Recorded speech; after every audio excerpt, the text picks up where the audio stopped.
வணக்கம். இன்னைக்கு நம்ம செய்ய போறது சுக்குமல்லி காஃபி.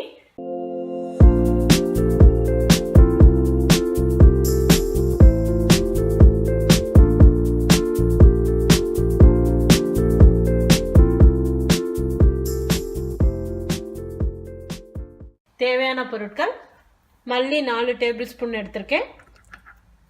சுக்கு 1.5 இன்ச் இருக்கும், இது ஒரு 3 பீஸ் எடுத்திருக்கேன். கருப்பட்டி இனிப்புக்கு தகுந்தவாறு நம்ம ஆட் பண்ணிக்கலாம். உங்ககிட்ட பனங்கற்கண்டு இருந்தால் அதையும் நீங்கள் ஆட் பண்ணலாம். கருப்பட்டி தான் சேர்க்கணும்னு அவசியம் இல்லை.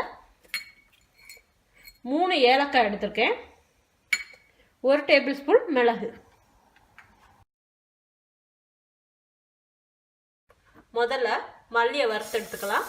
பேன் சூடான அப்புறம் மல்லி வாசம் வர்ற வரைக்கும் நல்லா வறுத்து எடுத்துக்குங்க.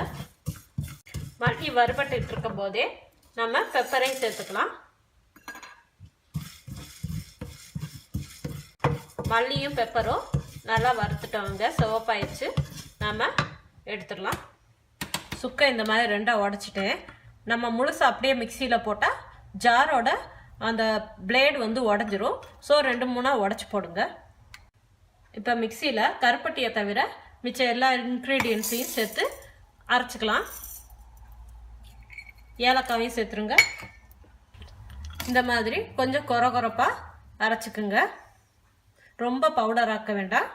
ஏன்னா இந்த இதில் இருந்தால் தான் நம்மளோட காப்பியில் வந்து அதோட ஃப்ளேவர் வந்து இறங்கும். நான் 1 டம்ளர் அளவு சுக்குமல்லி காப்பி செய்ய போகிறேன். 1 டம்ளரில் தண்ணி ஊற்றிக்கலாம்.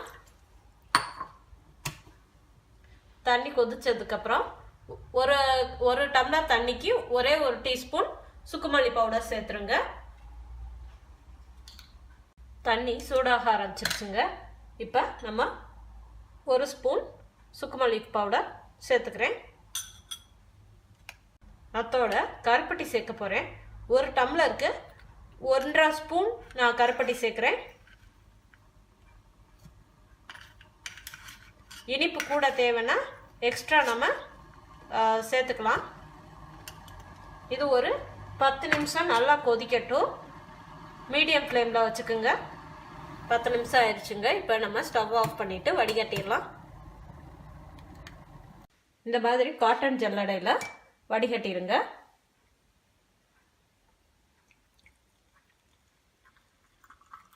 சுவையான சுக்குமல்லி காப்பி ரெடி ஆயிடுச்சுங்க. நீங்கள் வீட்டில் செஞ்சு பார்த்துட்டு எப்படி இருக்குன்னு சொல்லுங்கள். இந்த வீடியோ உங்களுக்கு பிடிச்சிருந்தா லைக் பண்ணுங்கள். நன்றி.